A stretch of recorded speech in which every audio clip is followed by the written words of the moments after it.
नमस्कार दोस्तों, स्वागत है आपका मेरे चैनल पर। आज मैं एक्सप्लेन करने वाली हूँ भूल भुलैया 3 मूवी को। तो चलिए शुरू करते हैं हम इसका एक्सप्लेनेशन।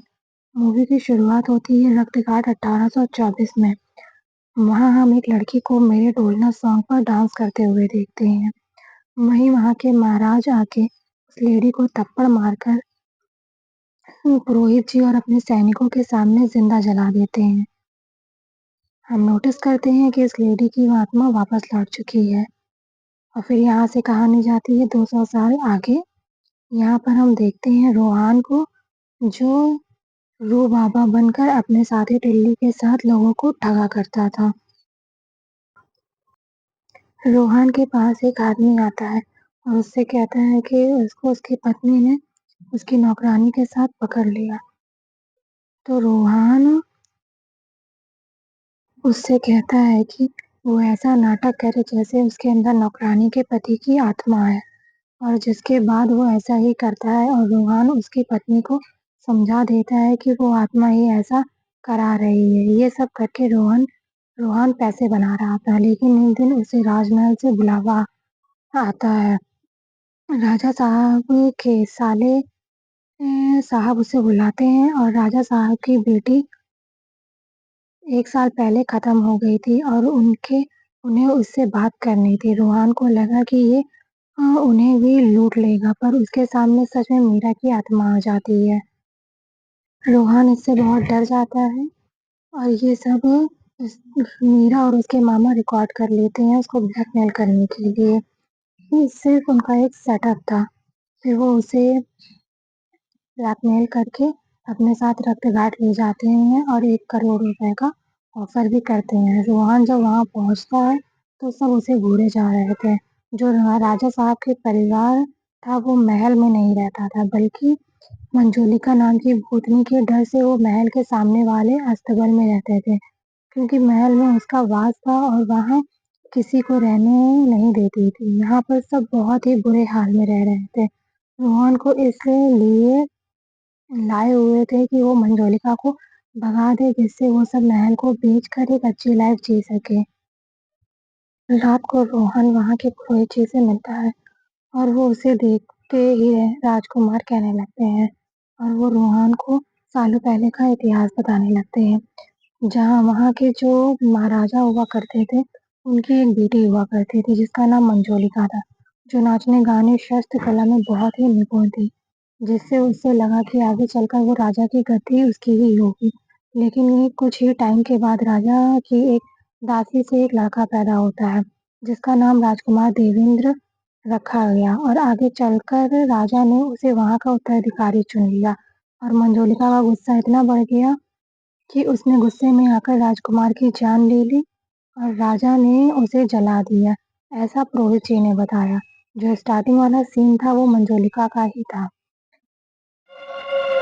अब पुरोहित जी के पूर्वजों ने एक खास यज्ञ करके पवित्र तेल बनाया और मंजोलिका को हमेशा के लिए एक कमरे में कैद कर दिया और उसके ऊपर भैरव कवच लगाया गया था।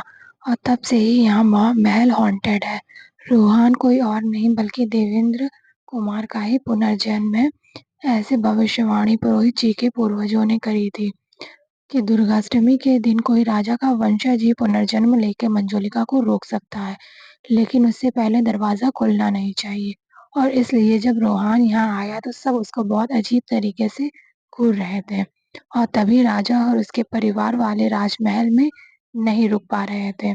रोहान तो इससे उल्टा खुश हो जाता है कि वो पिछले जन्म में राजकुमार था, और रात को सभी गांव वाले से मिलता है, क्योंकि गांव वाले मिलकर मंजोलिका की मूर्ति को जलाते थे, लेकिन इस साल वो रोहान के हाथों होगा। तभी अचानक से एंट्री होती है छोटा पंडित, बड़े पंडित और उसकी बीवी पंडिताइन की,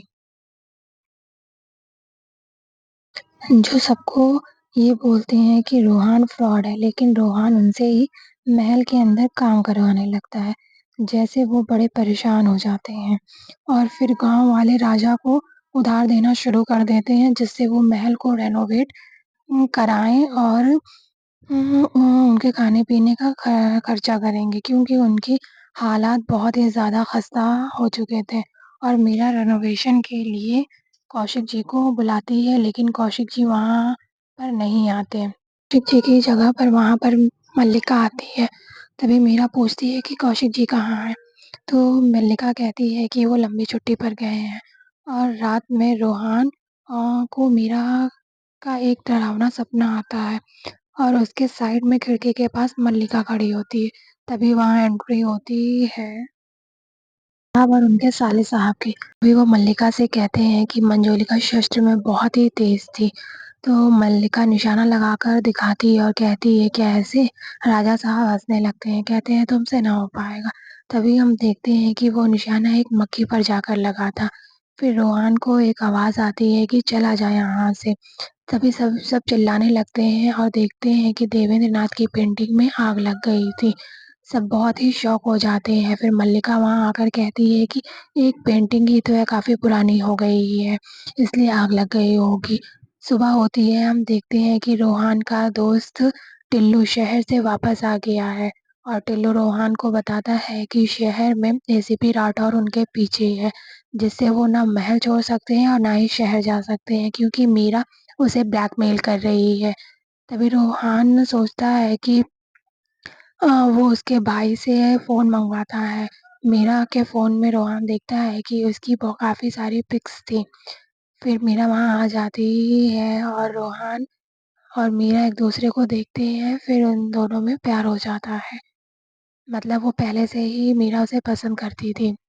ये देखते हैं कि मंजुलिका वाले रूम में भैरव कवच टूटा हुआ था और वो उन दोनों को बुलाने लगती है, यहाँ आओ, और डराने लगती है। रोहन और मीरा काफी डर जाते हैं। फिर मल्लिका वहां पर आती है और मंजुलिका को एक थप्पड़ मारकर दी है, जिससे सारा सच सामने आ जाता है कि ये छोटा पंडित, बड़ा पंडित और पंडिताइन का करा धरा है। वो लोग 2 साल से यहाँ पर रह रहे हैं। उनके गांव में बाढ़ आने की वजह से सब बर्बाद हो गया था, तभी से वो यहाँ आ गए हैं और इस महल में रह रहे थे। पर रोहान से सब बर्बाद कर दिया, इसलिए वो इसे फ्रॉड बताकर यहाँ से भगाना चाहते थे, ताकि उनका भांडा ना फूट जाए। और वो ये बताते हैं कि जब वो यहाँ आए थे तब इस कमरे का ताला टूटा हुआ था, इसका मतलब यहाँ पर कोई आत्मा नहीं थी। पर ये सब ये लोगों को डायरेक्ट नहीं बता सकते थे। रोहान उन्हें सलाह देता है कि एक एक यज्ञ करके सबके नजरों में वो आत्मा को भगा देगा, जिसमें मल्लिका को सिर्फ आत्मा का नाटक करना था, जिसके लिए वो राजी हो जाती है। लेकिन मल्लिका बंगाली में रोहान पर गुस्सा करने लगती है, जो बहुत ही अजीब था। लेकिन सब जगह ये बात फैल जाती है कि महल से आत्मा जा चुकी है, जिससे दूर दूर से लोग वहां पर महल खरीदने आने लगते हैं। लेकिन मल्लिका रेनोवेशन का काम कर रही थी, तभी एक दीवार गिर जाती है, जिसके अंदर जाने पर सेम टू सेम एक रूम था, जिसपे भैरव कवच बना हुआ था, यानी कि एक महल के अंदर 2 दरवाजे। और पुरोहित जी भी इस बात से अनभिज्ञ थे, तो वो कहते हैं कि इस दरवाजे को मत खोलना, मैं इसके बारे में इतिहास पढ़कर जा रहा हूँ। पर रोहान राजा को उस बेला फुसलाकर उस गेट को खुलवा देता है, जहाँ से बहुत सारी रेवन बर्ड्स बाहर आ जाती हैं। खैर, जैसे ही पुरोहित जी वहाँ पर वापस आते हैं तो बोलते हैं कि अनर्थ हो गया, क्योंकि राजा की एक नहीं 2 बेटियां थी, मंजुलिका और अंजुलिका।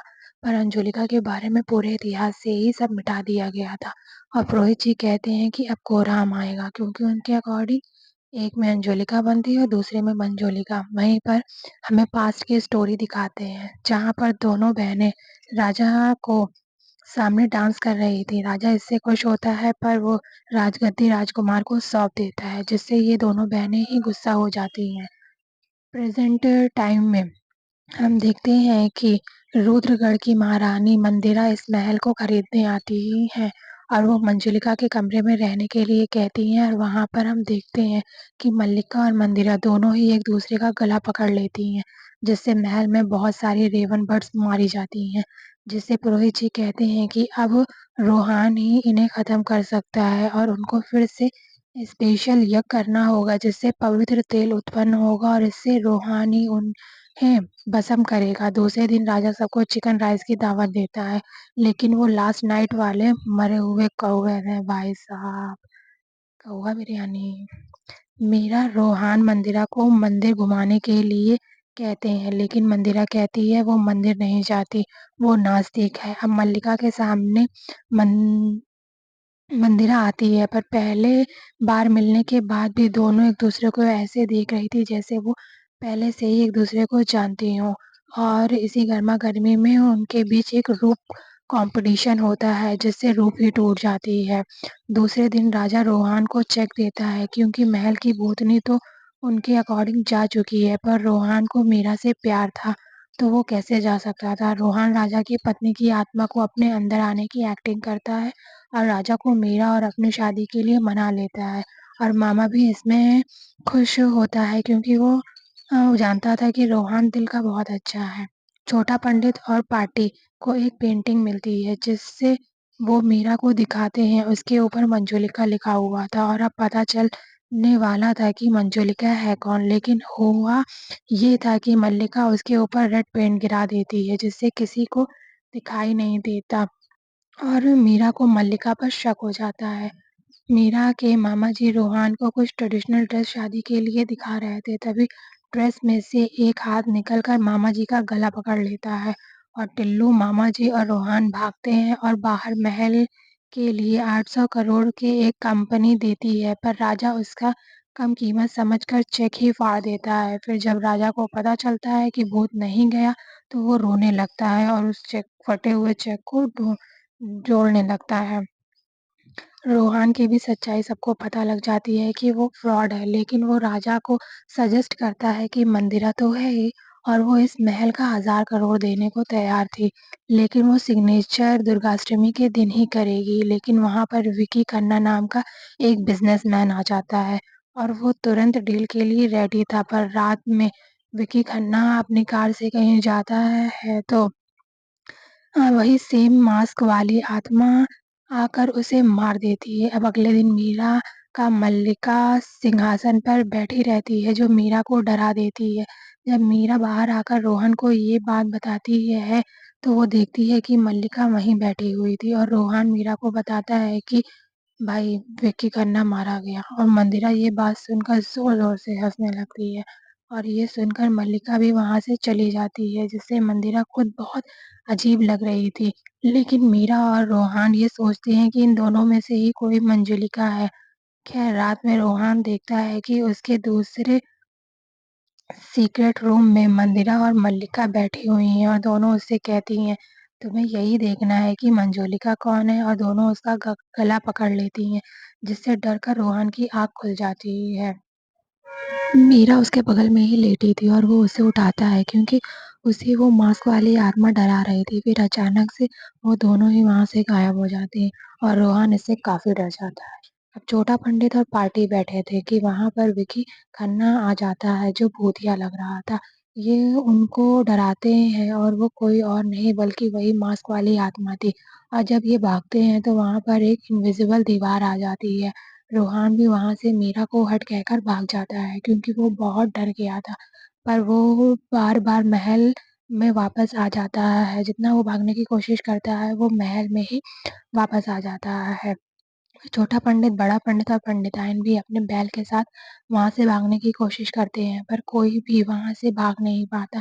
फिर हम देखते हैं कि पुरोहित ने वो तेल रेडी कर दिया था, और पुरोहित जी को पहले से ही ये पता था कि रोहान शहर के अंदर सभी को रूह बाबा बनकर ठगा करता था, लेकिन उसको अभी भी उस पर भरोसा था कि वही इन सबको बचाएगा। अब जिस तेल को मंजोलिका पर डालना था, और उसे बड़ा पंडित और पंडिताइन अपने बालों में लगा लेते हैं, और रोहान उन्हें मार के वहां से भगाता है। उसके बाद मीरा सपना देखती है कि वो खुद को आग लगा रही है, और रोहान उसे होश में लाता है, पर मीरा कहती है कि उसे कुछ भी याद नहीं है।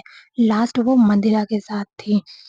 रोहान गुस्सा हो जाता है, और वो गुस्से में मंदिरा के पास जाता है। तभी अचानक से मल्लिका मंदिरा को ऊपर उठाकर ले जाती है कि वही असली मंजोलिका है, और रोहान उस पर तेल डालकर आग लगा देता है। तभी अचानक से मंदिरा हंसने लगती है कि उसने गलत बहन को जला दिया। अब छोटा पंडित जवान के वेश में वहां आता है जिसे मंदिरा मार-पीट कर सही करती है। तभी रोहान उस पर वही तेल डालने वाला था कि मल्लिका उसे रोकती है कि ये सब गलत है। अब राजा पर से अब राज पर से पर्दा उठता है। असल में ये दोनों इंसान ही हैं, पर इनके अंदर आत्मा आ रही थी जो देवेंद्र कुमार की थी। असल में राजकुमार एक लड़के के भेष में लड़की था। असल में उसे नाचने-सजने का बहुत ही शौक था और वो नाचना, सजना, संवरना, डांस करना बहुत पसंद करता था। पर एक दिन दोनों बहनें उसे पकड़ लेती हैं और उससे कहती हैं कि वो उन्हें सब बता दे। तो देवेंद्र कुमार उन्हें बता देता है कि वही रात में नाचता है और उसे ये सब बहुत पसंद है और वो अपने दोनों बहनों से बहुत प्यार करता है। तभी ये दोनों उसे नाचने के लिए कहती हैं और मल्लिका जाकर महाराज को कहती है कि उसने जिसे गद्दी के लिए चुना है, असल में वो तो मर्द है ही नहीं। स्टार्टिंग में जिसे जलाया था वो कोई लेडी नहीं बल्कि देवेंद्र कुमार था। तो भाई साहब, ये है राज। यानी मंजोलिका तो कभी थी ही नहीं, क्योंकि एक महाराज के लिए ये बहुत शर्म की बात थी। वो अपने दोनों बेटियों को राज्य से बाहर निकाल देता है, क्योंकि उन दोनों ने गद्दी के कारण ये सब करा। अगर वो चाहती तो अकेले में राजा से ये सब बता सकती थी, पर गद्दी के लालच में उसने ये सब करा। अब देवेंद्र नाथ की आत्मा ने अपने पिता और सैनिकों को मार तो दिया, पर राज पुरोहितों ने इसे कैद कर दिया और उसके ऊपर एक डमी कमरा भी बना दिया कि किसी को कभी रियलिटी पता ही ना चले। और अंजोलिका को पूरे इतिहास से ही गायब कर दिया गया सजा के तौर पर। और ये कहानी सबको बताई गई कि मंजोलिका को जलाया गया ताकि राजा की बदनामी ना हो। तभी देवेंद्र को का तेल रोहान से लेकर फेंक देता है। और सबको जलाने ही वाला था। तभी वो नोटिस करता है कि वो तो उसी तेल पर खड़ा होता है। फिर पुरोहित जी कहते हैं कि असल में मंजोलिका और अंजोलिका का पुनर्जन्म हुआ था, ना कि रोहान का। असल में शुरू से अभी तक जितनी भी हॉन्टिंग हुई थी वो सब देवेंद्र ने करा था। वो शुरू में ही उन दोनों को मार देता, पर वो उन दोनों को तड़पा कर मारना चाहता था। तभी पुरोहित जी कहते हैं कि तेल में आग लगाने के लिए, पर मंदिरा और मल्लिका अपनी पुरानी गलती नहीं दोहराती। उनका भाई बहुत मासूम था, उसने उन दोनों पर आँख बंद करके विश्वास करा था और वो उनसे काफ़ी प्यार भी करता था। मंदिरा और मल्लिका उससे माफ़ी माँगती ही हैं कि वो उन दोनों को मार दे, पर इन सबको छोड़ दे। असल में देवेंद्र हमेशा से ही यही चाहता था कि उसे रिस्पेक्ट और प्यार मिले, उसके साथ ही उसके आँसू गिरते हैं और उसे मोक्ष मिल जाता है। लास्ट में हमें दिखाते हैं कि कौशिक जी को मल्लिका ने मारा नहीं था, बल्कि वो सच में छुट्टी पर गए हुए थे गोवा। बचपन से ही मल्लिका को यहाँ का सपना आता था और मंदिरा का तो असली नाम मंदिरा था ही नहीं, बल्कि वो तो एक काम से यहाँ आई थी और वो भी इसमें खो सी गई। और उसका नाम एसीपी राठौर था, वही एसीपी जो शहर में रोहान को पकड़ना चाहती थी, पर शायद अब ऐसा ना करे। और अब इन दोनों को ही अपना पिछला जन्म याद आ गया था और अब इनको कोई लालच भी नहीं रहा। तो यहीं पर मूवी ख़त्म होती है। आप सबका मूवी देखने के लिए धन्यवाद। एक्सप्लेनेशन मेरी कैसी लगी? पहली मेरा एक्सप्लेनेशन है, तो कोई भी गलती हुई हो तो प्लीज़ इसे इग्नोर करें। मैं अगले में उसको सही करने की कोशिश करूँगी। हमारे चैनल पर आए हैं तो कमेंट, सब्सक्राइब ज़रूर करें। धन्यवाद।